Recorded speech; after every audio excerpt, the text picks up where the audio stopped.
What can we visually look for when watching ourselves or others that indicates effective and ineffective ski performance? Because even if you have a good technical foundation and know what makes good skiing, whether that's the five fundamentals or some other technical lens that you look through, it can be difficult to translate words and concepts into concrete visuals that we can look for with our own eyes. In this tech talk, I break down some of the visual cues that I look for when watching skiers. And no, I will not only be telling you these cues, I will be guiding your eyes visually using high resolution, slow motion footage with both effective and ineffective applications of those cues side by side. I'm excited to present to you the beginning of a much larger visual cues project, a project that you will continue to see more content for right here on my YouTube, as well as my other social media. Please enjoy this episode of Okemo Tech Talks, brought to you by the Okemo Ski Ride School. So tonight, I just hope to share some of the cues that I sometimes look for when performing movement analysis. Not only will I have a list of descriptors that indicate effective and ineffective ski performance and body movements, but I will be showing them visually, in motion, of what you can look for in your own students with your own eyes. I'll be breaking these down into four zones, right? Fore and aft skills, lateral skills, rotational skills, as well as ski-snow interaction skills. But the thing I would like to stress is this will not be a comprehensive list of every cue you could ever look for, right? This is a subset of my own personal cues that I sometimes look for. And so I would love to hear from you throughout the night in the chat if you're tuning in live, or the comments if you're listening to the later available recording on YouTube. But as we go through each of these four skill zones, what are some cues that you look for in that zone? But maybe, if we want some extra credit, as we discuss each of the cues that I present, do you maybe notice any other causes of that ski performance or body movement aside from the description in the cue itself? Right? Like if I show, say, a cue that indicates effective leg steering versus ineffective upper body rotation, could there maybe some other causes that you spot, right? That sometimes force a skier to use upper body rotation, like being stuck on their edges, their uphill edges, while trying to initiate a new turn, right? And what could be maybe some other effects of that cue? Like what could be a negative lateral, say a lateral balance effect from swinging my upper body around to initiate a turn? Right? I would love if you could all share in on the discussion in the chat throughout the night, and I will be trying to read off some of them as we go through them. And so with that, let's get started. Fore and aft skills. These will be cues that may demonstrate effective or ineffective control of pressure along the length of the skis. Skiing is never about being in a position, right? It's a balancing act against forces to get the skis to perform the way we want them to, right? And we need to make certain movements forwards and backwards to adjust our balance and change ski performance. So the ultimate baseline for movement analysis is, what is the ski doing? And that's not me saying that we always have to start movement analysis with watching what the ski is doing, but most of our observations need to relate back to how it affects ski performance, right? And so let's start with a cue that shows what the skis are doing. An effective cue that we can look for is that snow spray comes evenly from the whole length of the ski due to ski-snow interaction, with the majority coming from underfoot though. But an ineffective cue that we can look for is snow spray comes primarily from either the tip or the tail of the skis, because center of mass movement directs pressure predominantly to the tip or the tail of the skis. But there's a few things I want you to notice to go a little bit deeper here, right? It's not just about the snow spray, but how the ski is interacting with the snow, right? Backseat skiers, like we'll call myself backseat Brandon here on the right, tend to have poor tip interaction with the snow. And it's really clear here when we watch in the wedge, we can see the tip of the ski coming up because I'm really backseat, as opposed to on the left here where this tip is staying connected and interacting with the snow, right? But we can also see it a bit here where my buddy Josh on the left here, who did a great demonstration of it, we can see that tip interacting and snow spray clearly coming from the whole length of the ski. Whereas on the right here, it's predominantly coming from the back half of the ski, right? But something you may or may not have noticed with skis is that a lot of our weight is directed right through the middle of the ski. And while a camber shape to a ski can help spread that pressure out along the length of the ski, most of that pressure is still going to be found around the binding area, right? So, and because of that, most snow spray from your ski will come from closer to the binding area than the tip or tail. In good snow, you will still see, hopefully, some snow spray coming off the whole ski. But the majority, like the huge chunk of it that you'll see here, and I'm going to go back to the parallel. If you watch Josh here, a lot of the amplitude and the majority of that snow spray is actually coming from around the toe piece of his binding, right? And maybe even a little bit in front of it. Whereas if you watch backseat Brandon here on the right, there is a little bit of snow spray coming from the tip of the ski, but the majority of that amplitude and the majority of that snow is coming off closer to my heel, right? And you can visually see that when it comes to the wedge here by where my ski is bending when I'm backseat, right? That bend of the ski is centered more around my heel, and that's going to be where the majority of the snow spray comes off of it because of that. And so, particularly when we're in soft conditions, like I'm doing some of these demos in, it's pretty easy, especially on a full camber race ski, to get snow spray off the entire ski. Even though I'm very clearly backseat in this video, there's still a little bit of snow spray there. But watching where the majority of the snow spray comes from, it's coming more from the tail and the heel of my ski. Good ski movements come from the feet and up, right? And when we discuss how to move fore and aft, most people start with discussing the ankles, right? An effective cue, again, to watch for is that the ankles move in unison, creating matching forward shin angles that create a strong connection to the skis and the ability to glide with them. An ineffective cue, though, is either one or both ankles are open and not making effective contact with the front of the boot. And that results in a lack of connection to the ski and difficulty controlling it. In the effective visual here, you can see how the ankles have a closed position, creating matching forward shin angles, as opposed to the ineffective visual where you see one of the ankles, that uphill inside ski ankle, is a lot more open, right? And you can also see kind of the impact that has on ski performance. That inside ski in the right panel here is kind of floating off and doing its own thing and not really entirely matching what the other ski is doing, right? And so, but also think about where that open inside ankle that we can see here on the right panel is setting me up to stand on what becomes my new outside ski when I start my new turn, right? When I go and I change which ski I'm balancing on, I am now going to be standing on the tails of what becomes my new outside ski, right? And that is let alone if we have a student with both ankles open, right? As a lot of our beginners might have. Closed ankles create a great foundation, but ultimately though, what I will say is the ankle muscles aren't actually super strong muscles, especially those ones that close our ankle.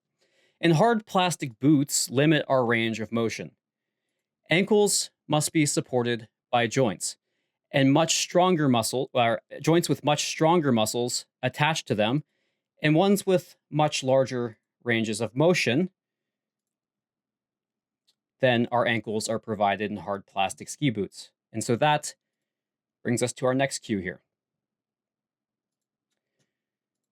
The joints that provide us with not only the most range of motion forwards and backwards, but also have the largest muscles in our bodies attached to them are the knees and the hips. But how we use those joints to move forward and backwards can have an impact, right? In effective skiing, fore and aft movement comes primarily through extension and flexion of the knee and hip joints, moving that center of mass forward and backwards along the length of the ski. But an ineffective ski movement is when we have that forward movement comes from bending at the hips and tilting the torso forward, compromising our hip function and our athletic stance. We commonly see this ineffective movement pattern in people who either can't close their ankles, so they compensate by trying to bend at the hips forward, or maybe they're trying to crush through the front of their boots at the end of their turns, which we'll see a little bit later, and have nowhere to move farther forward at turn initiation because they've already maxed out their ankle range of motion. Notice which movement actually moves my center of mass more, right? Focus on around that belly button area. Bending at the hips does indeed move it slightly forward, right? But extending the knees much more effectively moves that mass forward. And additionally, that bending at the hips too much can reduce our hip range of motion, both rotationally, as well as reduces our ability to flex our legs and absorb our terrain with our legs. How we move fore and aft is important, but just as important is when. One of the most common issues we see in skiing is no movement or not enough forward movement at turn initiation, right? And so in effective skiing, we look for that center of mass to be moving forward at turn initiation, aiding in ski release and tip engagement. But in ineffective skiing, the center of mass lacks forward movement, or maybe not enough, making ski release and tip engagement with the snow difficult, right? Really pay attention to those knees and hips extending in this visual. Calling back to our first cue of snow spray and how the ski interacts with the snow though, right? Pay attention to the difference in how the skis are interacting with the snow in this visual here. The tips on the right are flapping around, right? Showing how the tip and the side cut of the ski cannot engage with the snow because of the lack of forward movement and pressure being directed to those tips as the slope falls away and we enter the turn. Just as important as moving forward, though, at the top of the turn, as an aft movement at turn finish. In effective skiing, these movements need to be proportional to the forces we're balancing against, the pitch of the slope, and how we want the ski to perform. We turn across the hill to slow down, right? In skiing, that's why we turn. But like it's also like when we stand in a group on the side of a slope, right? Doing our ski instructor talks and just standing there. We point our skis across the hill while we talk and we rest and hang out because it's a lot like standing on flat ground that way. My skis aren't in the pitch. Gravity isn't accelerating me. It's very much like my skis are flat and not in the hill. But as I start a turn, as I turn down the hill, the pitch falls away from me, reducing the pressure on the tips of your skis. And my forward movement needs to help match that pitch of the slope to keep pressure on the tips. But also, as I turn back across the hill, that pitch is decreasing, right? As I turn out of the pitch and turn my skis across the hill at the end of the turn, the slope and the snow is pushing back up on the tips of my skis. So we have to move aft again to maintain pressure on the tails and remain in that balanced stance against forces. But in ineffective skiing, we see fore and aft movements that are sudden or out of proportion to the slope pitch and the turn forces, which becomes undesirable, which produces undesirable ski performance outcomes. We saw in the last cue the effect of not enough forward movement. Here we see earlier in this video, let me scroll back here. Here we see the effects of too much forward movement. Yeah, and as Philip points out in the comments, notice the pivot point of the ski in the effective versus the ineffective cue, right? It's more underfoot in the effective cue because I have a more balanced fore and aft stance. Whereas in the ineffective cue, that pivot point becomes around the tips, closer to the tips of my skis because I'm so much too far forward. But also, I show the finish of a turn here in the second half of this. Yes, Chef Foreign, just as I was about to get here too, the tails are washing out at the end of the turn here because I stayed too far forward. I didn't have an effective aft movement at the end of my turn. Let me pause it like right about there. Do you see how far back behind my center of mass and my hips that my downhill boot is? I'm very clearly going to be very much pressuring the tips of my skis and not a lot is going to be on the tails. And when we don't have any pressure on the tails of our skis, we're not creating any friction or grip with the snow, which causes them to want to wash out. And you can see it in the snow spray here as well, right? There's a whole lot coming from in front of my binding and the tips of the skis. But as the skis come around here, you can see moments where there isn't an ounce of snow coming off the tails and behind the bindings. And I'm going to step on my soapbox for a brief moment before I get to the next cue, if that's okay with everyone. But one of the things that a little bit of a pet peeve is when we spend too much time coaching hands in skiing, right? We've talked a lot about effective ways to control pressure along the length of our skis. But I see coaching hands as a method of controlling fore and aft a lot. And it's most certainly the case, right, that ineffective hand movements can negatively affect the rest of the body and ski performance, as we'll discuss here in a second. However, think about pretty much any other sport in the world, right? The hands are a balance tool. Like, think about balancing on a narrow balance beam or a plank or something like that. When you balance on that narrow beam or plank or whatever it is, you put your arms out for balance, right? And you move them to make micro adjustments to that balance, right? And when you're in balance, the hands don't move much. But when you have to, say, recover your balance, you'll see the hands moving all over the place as you struggle to regain that balance back. We are the only sport I've ever heard of where we coach stick your arms out and don't move them for better balance. But the thing is our hands barely weigh anything compared to the rest of our body. It is the rest of our body that has a much greater determination where most of our pressure is directed. And most of the time when we see hands waving around everywhere in a skier, that is often an outcome of being out of balance rather than a cause. But with that said, these are cues for how the hands and poles may impact effective or ineffective ski performance. So, in effective skiing, pole use and position supports the stability and alignment of the torso. Hand position aids with balance and movement, predominantly staying in front of the torso. But in ineffective skiing, pole or hand movements cause torso movements that negatively affect torso stability and alignment, or the hands are held in a static position, providing no aid to balance. The hands should move, but when they start resulting in twisting the torso around, that can clearly cause negative effects.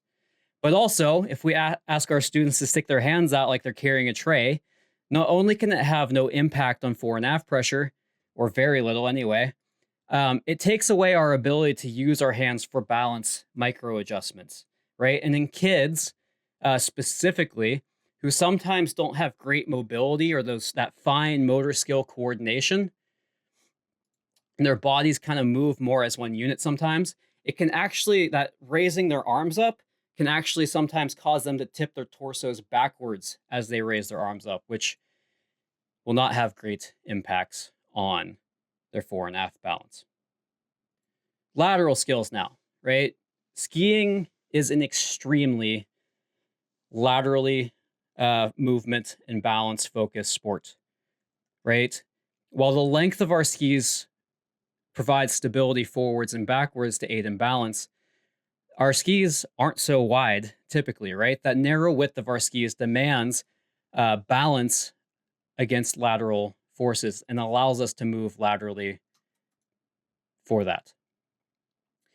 When we move laterally, not only are we changing that balance point and how pressure is distributed from ski to ski, we are changing the edge angles of our skis as well, right? So there's two fundamentals involved here, kind of rolled together in this one skill zone, because there's a lot of overlap as far as movements and visuals we can look for. So again, starting from the skis up, sometimes snow spray can be used to indicate lateral pressure as well, right? In effective skiing, snow spray comes typically more from the outside ski in the turn because the center of mass is balanced more over that outside ski to help direct pressure to it. But in ineffective skiing, snow spray comes more from the inside ski in the turn. That center of mass is balanced more over the inside ski due to ineffective lateral movement. And so again, also pay attention not just to the snow spray, but how that outside ski is interacting with the snow. When pressure is not adequately directed to that ski, it can lose its connection with that snow. Right? And again, sometimes in softer conditions like I was kind of dealing with here, you can still get some, especially in like this knee-deep slush when it was super warm out, you can still get some snow spray off a ski that barely has any pressure from it on it. But typically, right, as you can see here, there's still quite a bit more snow spray coming off the inside ski compared to the outside ski. Not to mention noticing how that outside ski is kind of bouncing around and just not making a confidence-inspiring connection with the snow. Another piece to pay attention to is if the skis are picked up or not. An effective cue to look for, and this again comes from the center line and those common threads, is that both skis stay on the snow. But an ineffective cue to look for is that, say, the downhill ski is picked up to release the edge and aid in turn initiation, likely due to a lack of downhill movement to release the edge of that ski. We see this movement a lot in beginners who are afraid to commit to move down the hill to flatten their new inside ski, or have too big of a wedge to be able to get off their inside ski edge. Being able to keep both skis on the snow is an important hallmark of effective edging and pressure control movements. Anytime a ski leaves the ground, it's usually a compensatory move of not being able to, say, get off an edge. So they end up picking the ski up, so that ski and its edge being stuck in the snow stops blocking their movement. One exception can be found a lot of times in things like in high-end skiing and things like racers, where sometimes you might see a racer ski leave the ground, their new inside ski, but oftentimes it can simply be the result of a highly aggressive lateral move or pressure direction mechanism, right? But the key thing to look for is it a compensatory movement because something's blocking their movement, right? Versus maybe something a little bit more purposeful that we sometimes see in high-end skiing. And this is admittedly by far one of my biggest cues and personal biases that I look for in skiers is how their legs move, and often around turn transition. An effective cue to look for is that the legs flex and extend independently of each other to move the center of mass laterally from one turn to the next. Again, this is a common thread, something that we expect to see in all forms of skiing, whether it's a wedge at the beginner level or even at the highest end level with high performance dynamic turns. But an ineffective cue can be that the timing or the amount of flexion and extension blocks movements of the center of mass from turn to turn, or the ability to stand on what becomes the new outside ski.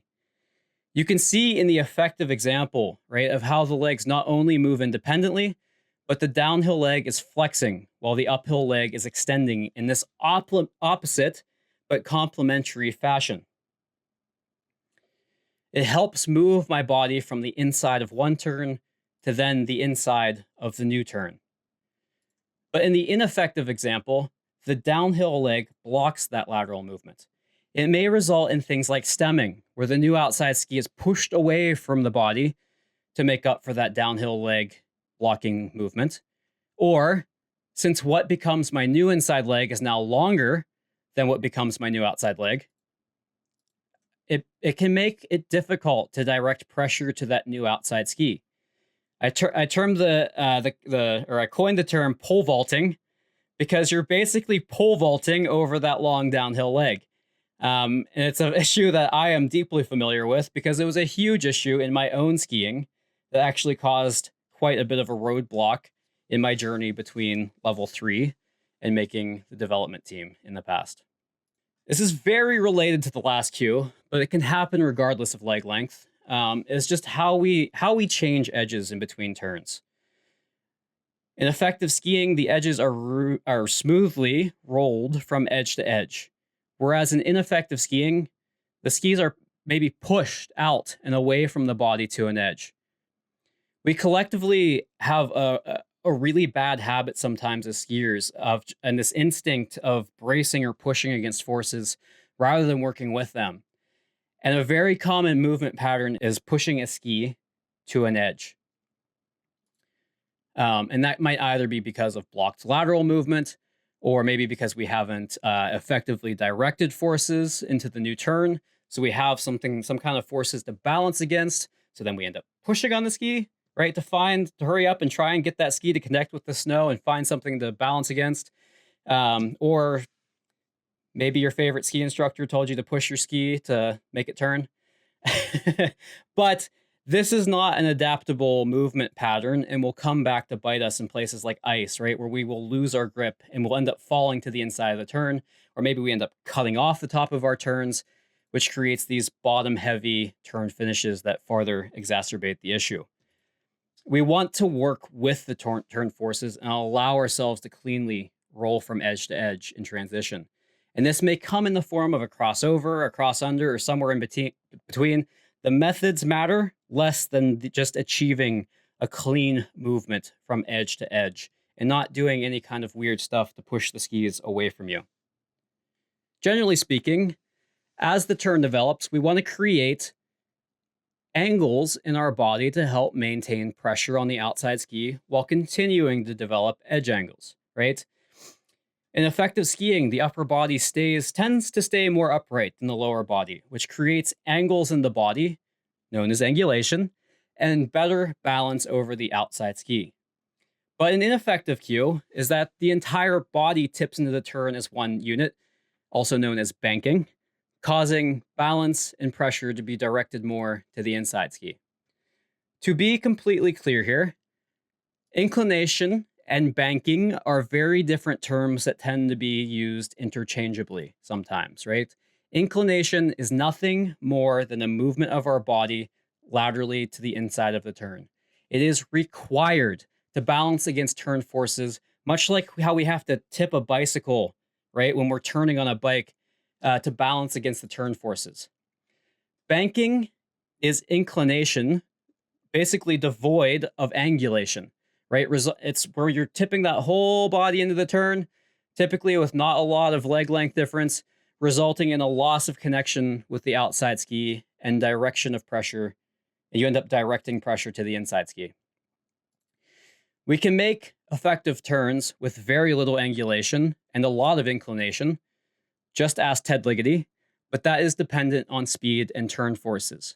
But generally speaking, we want to tip lower body parts a little bit more than upper body parts at the very least, right? And how much angulation is dependent on things like those turn forces, how fast we are turning, and our intended outcomes. And oftentimes, we actually see more inclination early in the turn, and angulation develops later in the turn. And that is not to say there is zero angulation at turn initiation, but it sometimes takes some time for those angles to develop until later in the turn. So rotational skills. And these are cues that may demonstrate. Krista had a good point there for that last cue there. The zipper on the coat is a good spot to see the difference. Yeah, zipper gives us a nice line to look at. But in rotational skills here, these are cues that may demonstrate effective or ineffective control of ski turning, pivoting, or steering.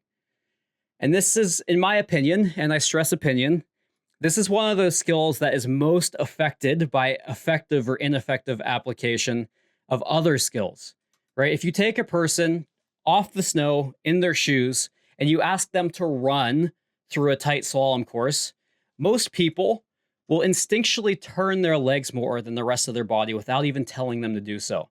It's natural because it's the most effective and efficient movement pattern. We're not wasting energy twisting our upper body around and then having to overcome that.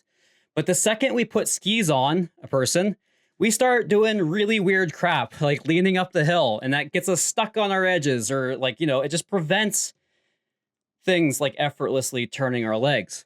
And so I stress that while many of these cues indicate effective and ineffective rotational movements, it may not always be a rotational skill deficiency that prevents them from making effective movements.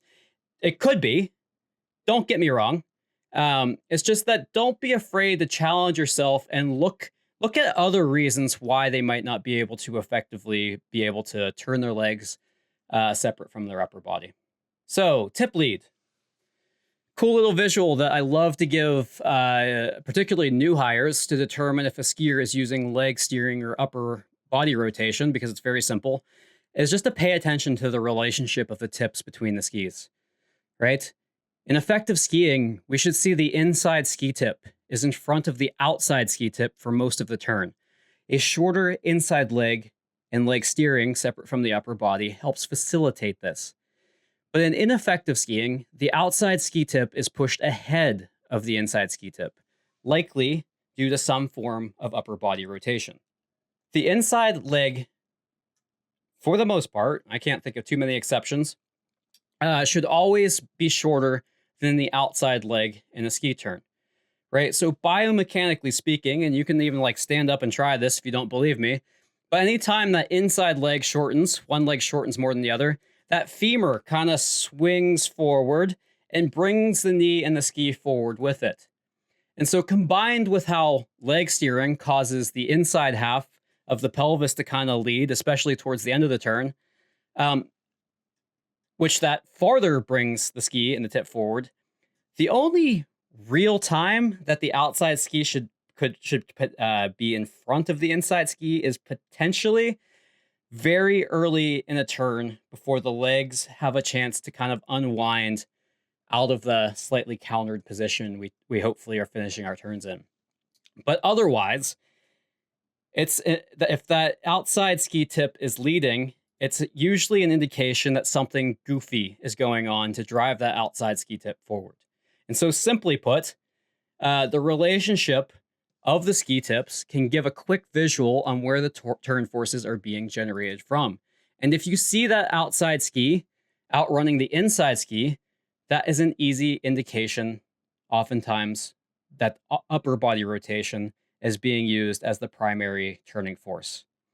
In effective skiing, a countered relationship is maintained through the finish of the turn.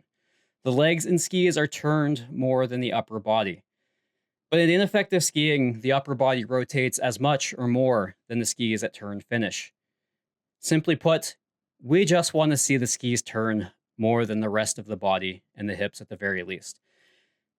Finishing a turn with the skis turn more than the rest of the body helps us initiate the next turn cleanly and efficiently. As opposed to when the upper body turns as much or more than the skis, now we have a lot of rotational momentum affecting our mass, and we have to overcome before we can swing the other way and start our new turn. The hallmark of any competent skier is an ability to keep the skis parallel, right? And that is what constitutes most of our lessons, right? Like, how many people do we have coming to us in a lesson and say, I want to ski parallel? And so in effective skiing, the skis are simultaneously guided or steered towards the fall line to begin the turn. But in ineffective skiing, we might see the skis sequentially guided into the fall line and not remain parallel. This can be a skill within itself to develop for sure, right? Where newer skiers often get outside ski focused and don't match their rotation of the inside leg to the outside. But it can also be an outcome of another skill deficiency, right? Such as the desire to rush the new turn initiation before the skier has flattened their skis, right? Particularly that downhill ski. A ski still stuck on that old uphill edge will be impossible to easily rotate downhill. And it's much easier to flatten the uphill ski than it is the downhill one, right? Center mass has to travel a little farther sometimes to get that downhill ski flattened, which often might result in some sequential rotation. Turn shape can be another easy visual. And to be completely fair here, I did an awful job of differentiating these two turn shapes. And I'm probably going to reshoot the ineffective visual here. Believe it or not, I'm really good at skiing poorly. But I overlaid some more visuals here from other projects that I've made in the past to help make this a little clearer. And so in effective skiing, steering of the skis is smooth and progressive. As opposed to in ineffective skiing, we might see the skis are quickly pivoted or steered in a Z shape, right? Steering is sudden, but often we quickly might run out of range of motion, leaving the skier stuck in a traverse. Lack of shape or lack of smooth, continuous steering is usually the result of things like maybe a fear of going downhill. So they counterintuitively rush the turn, making speed control even more difficult. But it can also, again, be a result of other skill deficiencies like poor edge-to-edge movements in turn transition, or maybe upper body rotation causing a quick but unsustainable rotary input. It can be visualized using the path of the skis or through the tracks that they leave in the snow, as visualized by these red tracks like kind of outlined on the right of each of these panels. Progressive, smooth steering results in more linked crescent moon-shaped ski tracks, right? With that belly of the turn around the fall line, leaving the widest skidded tracks. But in rushed or Z-shaped turns, that belly of the snow tracks happens later, or even more at the bottom of the turn. And those can be just a couple of quick visual tools to indicate how progressive and smooth rotational movements are being applied. As I've mentioned, skiing is never a position. It's a constant balancing act that requires constant movements. But a common issue that we see in the ski instructor world is people skiing into a position at turn finish, right? They've got this image in their head that they need to be this super counter position. Some of us get told to keep our zippers down the fall line, right? And we get this idea that sometimes if a little upper lower body separation is a good thing, a lot must be even better, right? In effective skiing, though, the amount of counter and location of rotational separation, that amount of rotational separation is appropriate for the type of turn, the desired ski performance outcome, and the body mechanics. It is a reaction to an adjustment to what we are trying to do. But in ineffective skiing, we sometimes see too much counter being used, compromising balance, strength, and blocking lateral body movements. There is no one amount of counter that we should ski into. In shorter, quicker turns, there will be more, but in longer radius carved turns, there may be very little. If we are lucky and have very good mobility in our hips, we have approximately 45 degrees of internal rotation available in our hip socket. And so if we're turning our skis very much across the hill, at some point, the pelvis and the rest of the body have to follow.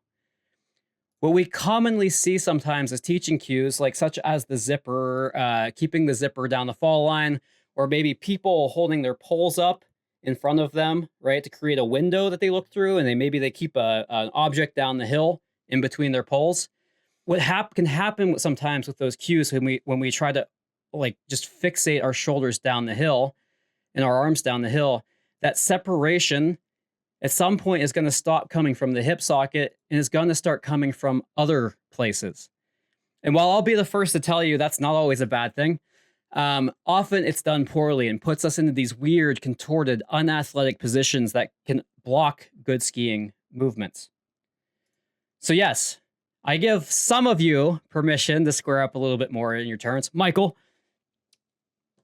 Do I have any Michaels on here? I don't know. I'm really hoping the right Michael watches this and appreciates the shout out.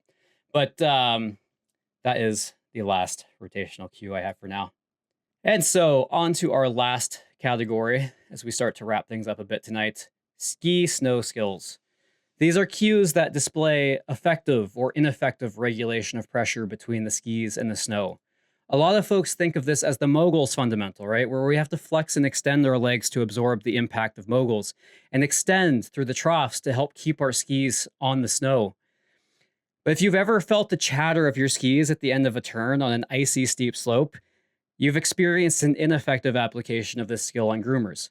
And funny enough, that is, that's just now reminding me that I should have a ski chatter cue.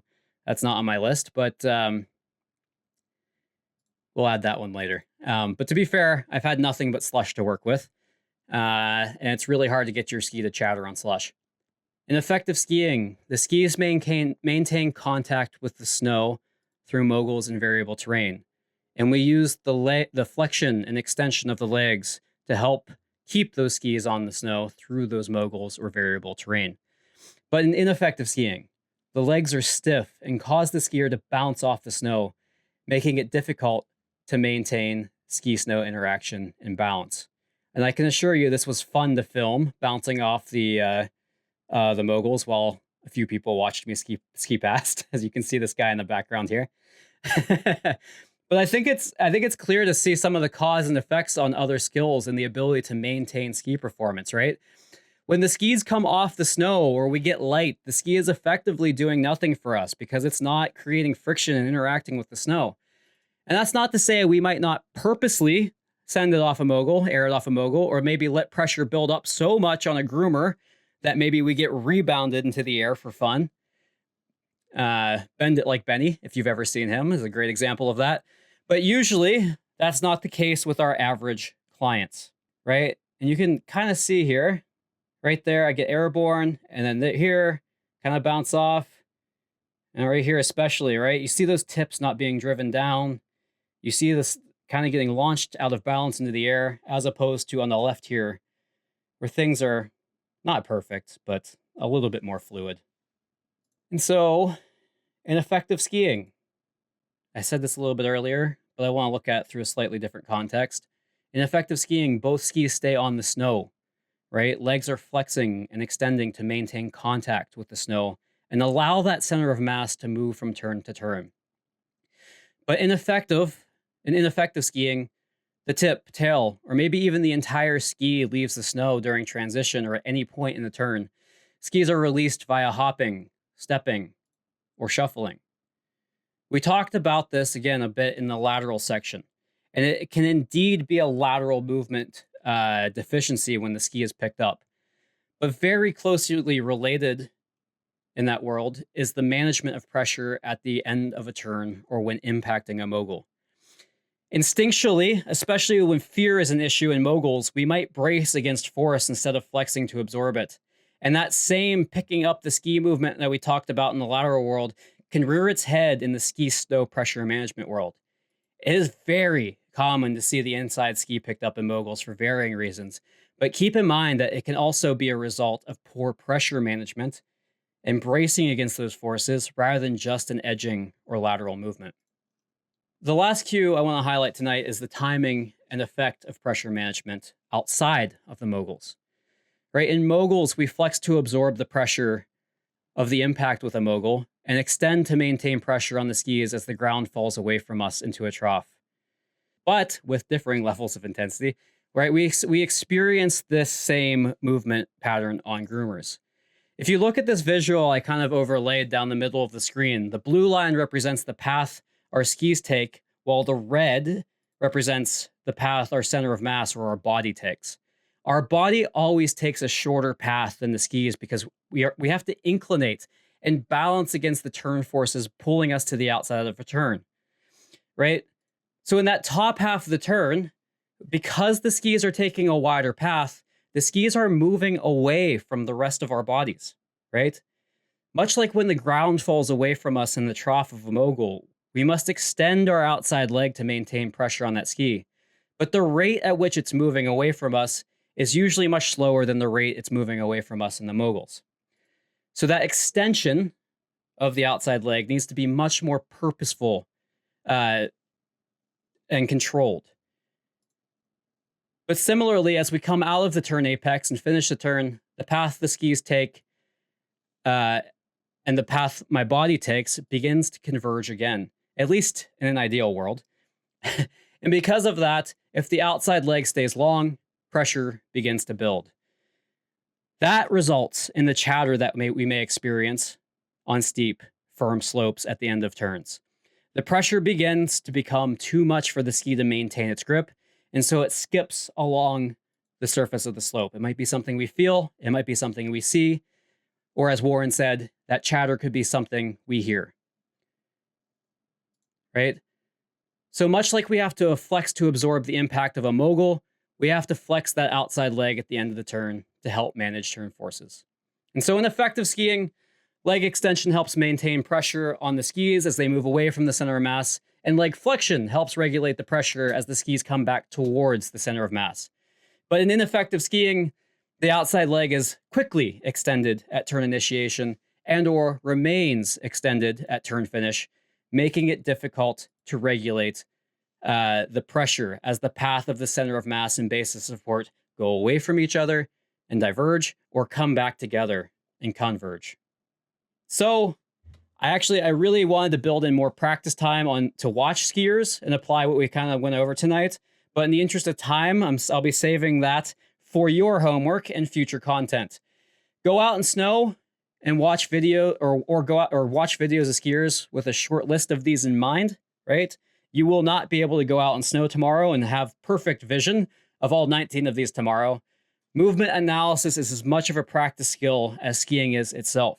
It takes a lot of time to develop an eye and make spotting these cues autonomous.